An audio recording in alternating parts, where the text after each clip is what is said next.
this is a huge crisis. There's 2 billion people in the world that don't have access to safe water, right? 4 billion without toilets. And sadly, the numbers are increasing because the state of our world is not that great right now in many ways. And the only way we can achieve our mission is through collaborations.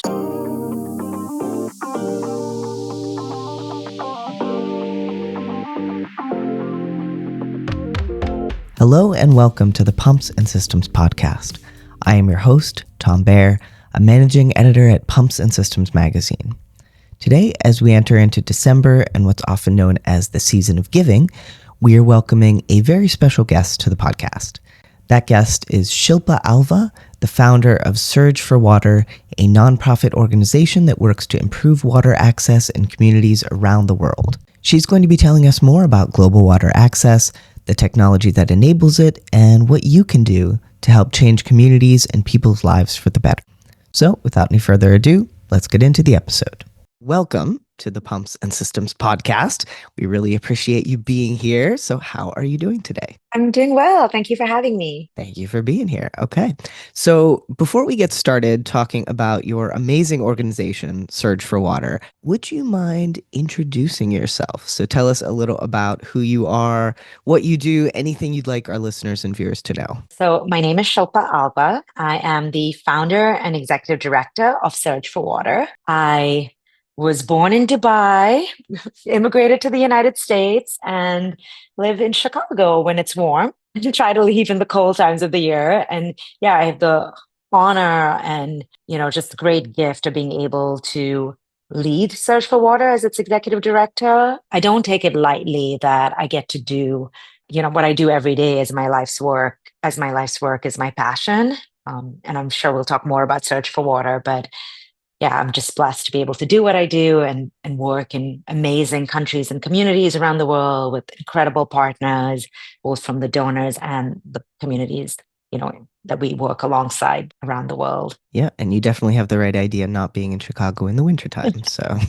So you started out with more of a corporate career, is that right? Yeah, So yeah. how did you, or what inspired you to make that transition from a corporate career into founding Surge for Water? And like how has that background shaped how you lead and operate today? So I started Surge in 2008, so a very long time ago, and I did it while I was in the corporate world. So just want to provide that context as well. And just to answer that question, I kind of have to go a little further back as well. So I was born in Dubai, but childcare for me and my sister in the summer was traveling with our grandma to India every summer because my parents work full time, and we went and we were looked after by extended family and, in Mumbai. Back then it was called Bombay. And that's how I grew up. And at a very young age, in one of those trips, I started to understand, or I wouldn't even say understand, but like just realize that there was poverty around me. Once you start seeing that as a young child, at least for me, it was, I had so many questions, right? Like, why would children my age, in tattered clothes or like, begging for food or money or things like that? And I wasn't happy with the answers because it is quite hard to explain to somebody, right? Especially a 7-year-old child, like why that's the situation. And that feeling of injustice and it not being okay, like stayed with me. And also recognition of the privilege that I had, right? And I'd say those are sort of the founding like values of like eventually starting Surge. But an Indian kid grew up to like being told that, there's only 3 career options, right? It's like doctor, engineer, and lawyer, and I subscribed to that path. I moved to the US. I went to university. I studied chemical engineering. I had a minor in business, went on to do an MBA, like followed that path, right? I went into that corporate world because that's what was prescribed for me. To be fair to my parents, right? Like they worked really hard. Like they were immigrants from India to Dubai, right? And they want to create opportunities for me and my sister so that our futures were secure and stable. And we had all these opportunities for them. That meant sending us to the US to university. To honor that, like you want to follow that, that path that's like laid out for you. And that's really like, that's all I knew. Like did the engineering degree, went into the corporate world, and I did really well in it. Like I was at a very young age, promoted a lot, like, moving up the career ladder. I worked at, in global supply chain, then ended up working in consulting and at a lot of Fortune 500 Fortune 100 companies as clients, got to be around a lot of C-level people. And I kind of joke that like this midlife crisis happened early to me because in my 20s, I was like, oh, this can't be what life's about, right? I was making all this money at a young age. I was traveling a lot, partying a lot, spending it on a lot of designer things. And I'm like, I just wanted to do something different. I wanted to do something more meaningful. And I started to think back to these earliest memories, right? Of like recognizing that there was still injustice in the world, right? And what that meant for me. And then being even more privileged, right? Like having this income, no debt, things like that as a young 20-year-old. And I think it's a combination of those kinds of things that led to the eventual founding of Surge. I will also say that when I started the organization, for the first 6 years, I did it nights and weekends. I was still working my corporate jobs because I enjoyed it, but also financially, I needed it. And I also had never known that running Surge full time was even an option, right? That was never an option that was presented to me. I didn't know people did this stuff in the way I'm doing it now. So I had to create that for myself, to create that path. And it took some time, longer than I would have liked probably, but everything happens for a reason. And that was just my journey. So about 10 years ago, in the end of 2014, so 11 years now, I took the bold leap of going full time into running Search for Water. So it's a long journey, but I think a much needed journey that was very key to how I run the organization today. And for those people who aren't familiar with the organization and what it does, could you give us kind of a basic primer of like what is Surge for Water, what does it do, things like that? So we are a woman founded and woman led organization that works on comprehensive water plus solutions. And what water plus for us is we start with water and we go beyond. So water includes everything from well drills, rainwater harvesting systems, rehabilitations of broken water infrastructure, solar production wells, and then the beyond water part continues into other comprehensive infrastructure, such as an education. Infrastructure would include toilets for schools and communities, mostly schools and hospitals, actually. So community members are using them, but in those settings. And then from a hygiene perspective, which is our third pillar, we work on critical education around like hygiene practices, stopping the spread of germs, keeping basically practicing hygiene to prevent the spread of like waterborne illnesses. And then our fourth pillar is menstrual health, because with our women-centered and women-led approach, we focus on women and girls on with everything that we do, and young girls who go through menstruation in some of the places we work in don't have access to products and resources and knowledge. And so that's our full package: water, sanitation, hygiene, and menstrual health, which we call Water Plus. And we work in remote rural parts of the world, typically where no other international NGO is working. And we do our work in partnership with amazing community leaders and community-based organizations. We also work with local governments, and currently we are active in Uganda, Haiti, and Indonesia. So yeah, regarding the community being part of it, what does that community ownership actually look like on the ground, and how does that kind of impact, how does that sustain impact in the long term? So a core part of Surge's model is that we don't come in with the solutions. Like we're not coming in and saying, hey, we want you to drill X number of wells, or we need you to do, distribute, these filters. What we always look at is what does the community need?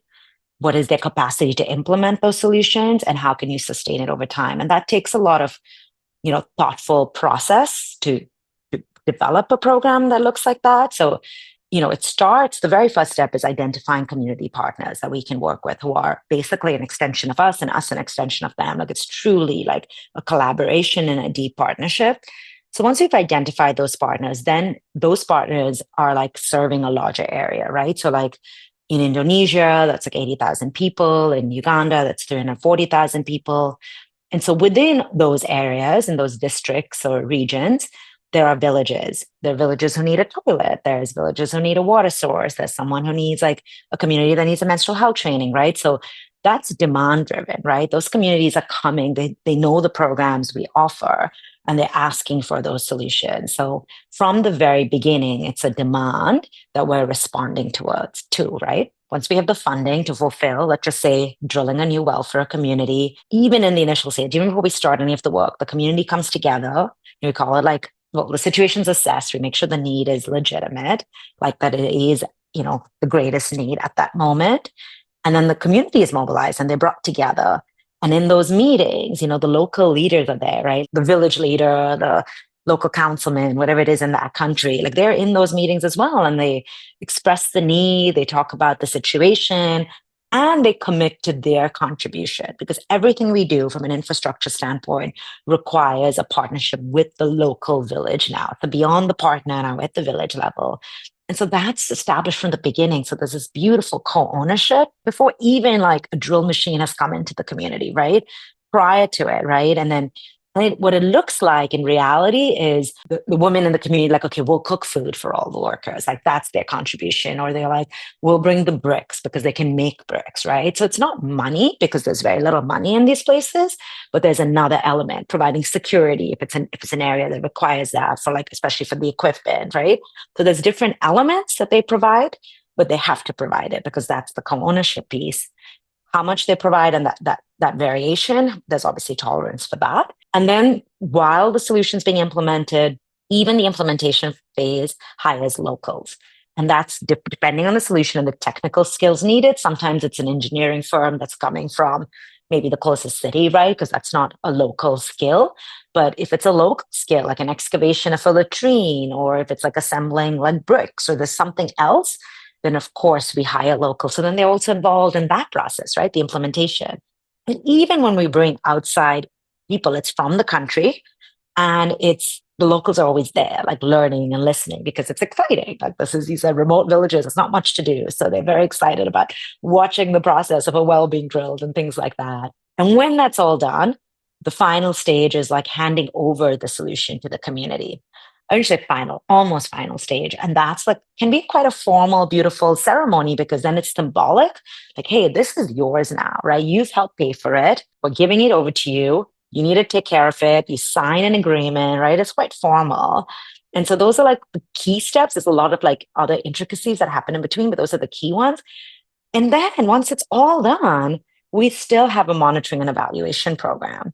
And like we're constantly like, looking at the water sources that we have and like making sure that we're monitoring them and we're supporting that beyond the initial like implementation because things break down.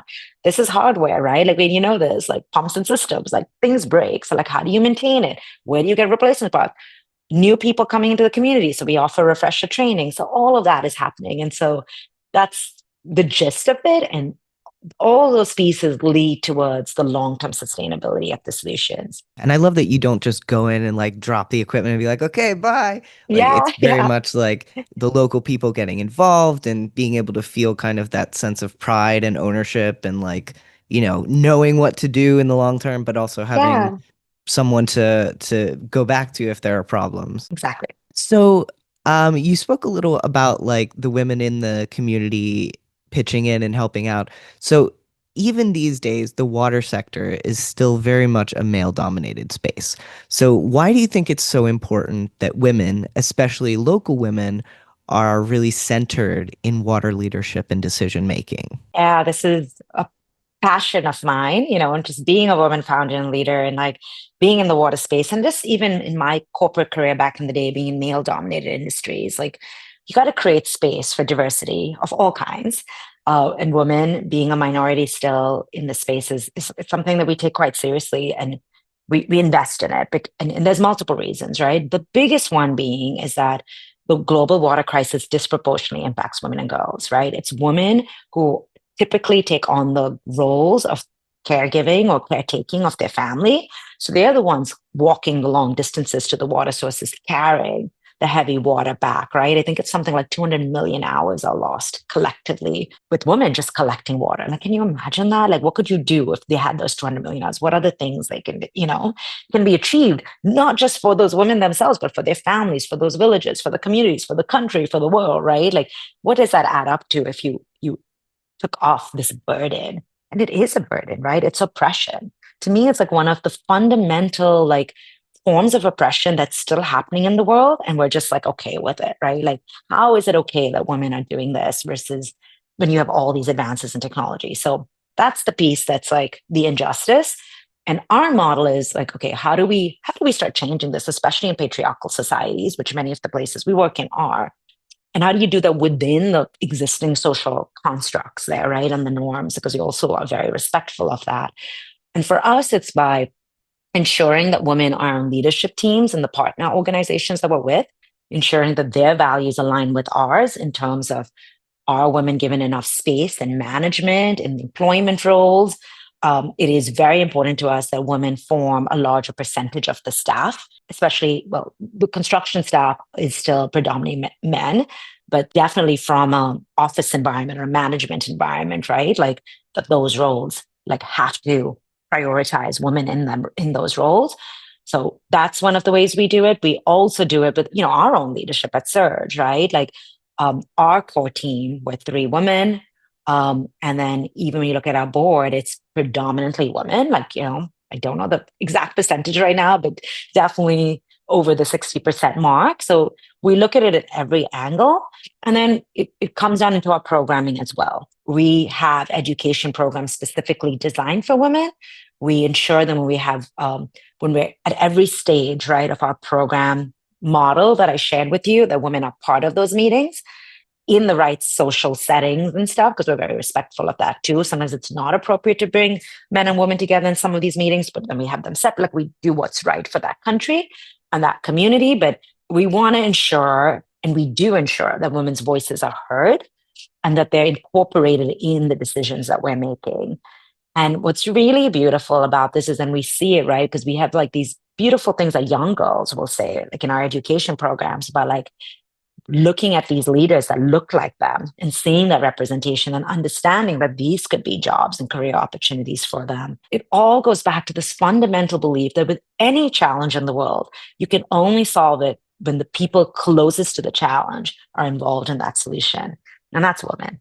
And so you're not just bringing water, but also opportunities and new ways of thinking and inclusion and all that kind of stuff as well. Yeah, that's the goal, right? Because it's about how do you like it's a system, right? It's like when you think about the solutions, they're like very transactional, right? It's a well, it's a toilet. But what's the larger environment, right? So it's like that's the system that we're looking at, right? Like the community, the culture, like those pieces of it, and how can we contribute to that change over a longer period of time in a more sustainable way? So we do a lot of talk on this podcast about the technical side of things.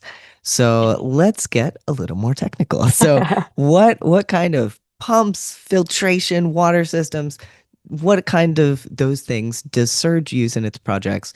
And how do you balance technology choice with community context? Tell us all about the technical side. It's a really great question because, sometimes, when we talk about like high tech stuff, I'm like, oh, the stuff we do is like low tech, but technology is technology, right? Because it's very simple. And the reason is the cultural context comment that you made, because we want to ensure that everything that we have in a community can be replaced, can be maintained by the community itself. So very, very simple stuff, right? Like literally like the old school, like it's a hand pump well, right? That we're using in Uganda. That's the primary mode, um, like solution, because that's like the lowest cost, most cost effective way to get water in rural areas to the most number of people. So that's what we're doing, the main solution. And we're also fixing broken ones with that. And it's very simple to maintain, simple training, parts are available locally, like low cost enough that a community can even mobilize and replace them if needed. And then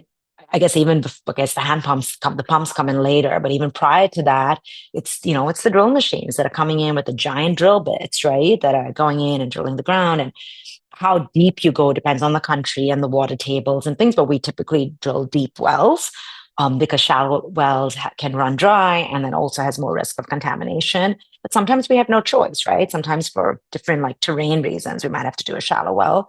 So that's like the crux of what we do. Every now and then we do something more sophisticated. So we just did a really big solar production system in Uganda, where that is not a hand pump well. It was a water source at a very high flow rate. So we, from simplistic standpoint, put like solar panels, a pump, a motorized pump, so that the water can fill tanks, and then from those tanks, gravity is feeding 8 different water points. And that's really beautiful because now people no longer have to walk and pump. They open up a tap just like you and I do, right? And so we want more of that. It's a very expensive solution in comparison to the hand pump wells, but that is the future because it provides more dignity. It provides a tap and it's easier, right? So and of course, then with those taps, if the floor rate's high enough, then you can go to the homes, right? There's so many other like steps of that, of like how that can be done. So that's one. And then Indonesia, interestingly, just because of what's also when you talk about cultural context, so there our wells do have pumps, but we're also on the grid there. So we're not solar production there. We're on the electrical grid in many of the communities. Then we're plugged into power. And then from a filtration perspective, we're doing something very simple. These are usually ceramic filters that are locally produced. So they don't need any electricity. They stand alone and they can be in classrooms and in homes. In the past, we've done stuff with like UV filtration and things like that. And to be very honest, we didn't have much success with it because the technologies were not appropriate for those communities.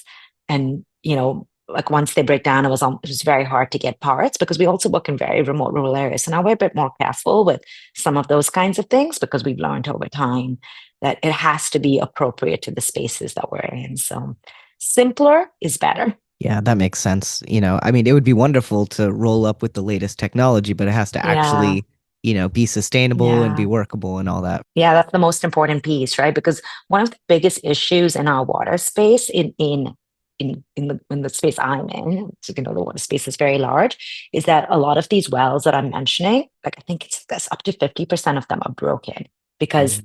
people don't have the community ownership and the women inclusion steps that I've already mentioned. So everything goes hand in hand, right? The appropriate technology can still not be appropriate if the community is not involved and hasn't had a co-ownership and like involvement in that. So it's like it's everything matters to give you the greatest chance of success. Of course, it can still break down, right? And then how do you maintain it? How do you replace it after that? Like that continues to be the conversations that we're having and supporting. Well, I mean, obviously, Surge is doing some really important work in the world right now.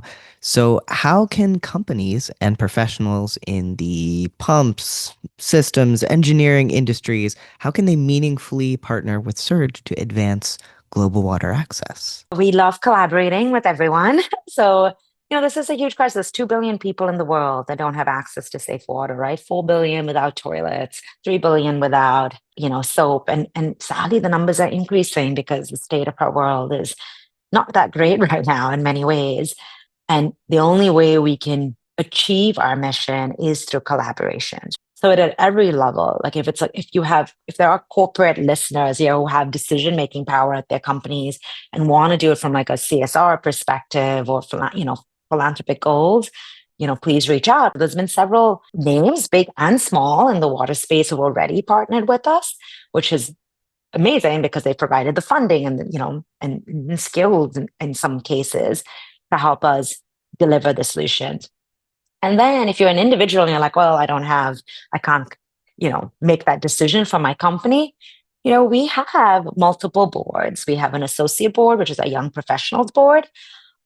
We have a governing board, so there's other ways you can actually also get involved from a skills-based thing, leadership way, but also like skills-based volunteering, right? Like if you have time and it happens to match what we need, we'd be happy to talk to you about that because I do think like we're living in this world where like we believe in this it's a shared humanity, like we should look after each other, and to us it doesn't matter if the person's like right in our neighborhood or way across the world. Like we all share this planet, right? And what can we do in our free time if we have that to be able to give back from a skills base? And then of course, if you're in a position of fortune and privilege that you're able to donate, organizations like ours need funding and any amount is valuable, right? Like costs $24 only for a household water filter. Like that's not a lot of money for many people in the United States. It's a lot for some, of course. But it doesn't take a lot to like deliver some of these solutions. So there's multiple ways, and the simplest way is to follow us on social channels, engage with our content, right? That's the easiest way. That's the lowest effort to be engaging, and all of that helps. All right, so looking to the future now, what is next for Surge and what gives you the most hope for the future of water access? We work in these beautiful communities and we've been there for a long time and we've seen with our own eyes, like, so you can see it quantitatively, qualitatively, that things have changed. There's this thing like water changes everything and you see it. Like we've been working in these districts in Uganda for like 10 years now. And now when you go there, like if we take a visitor who's been there, like, let's just say 4 or 5 years ago and has come again, they're like, oh, we see so many more cows. You're like, yeah, exactly. Like, because that's a sign of wealth in these communities, right? So like you're seeing things visually, you're seeing more development come through. And like that's been really, really amazing. So yes, the crisis is so large, but we've seen how villages and communities have transformed. We've seen how schools have transformed. We see these children who now have access to these comprehensive water, sanitation, menstrual health solutions, all of that, like how they can show up in school more confidently, right? Like, and that's like why we do this, right? It is about, in the end, it's all about helping an entire community thrive.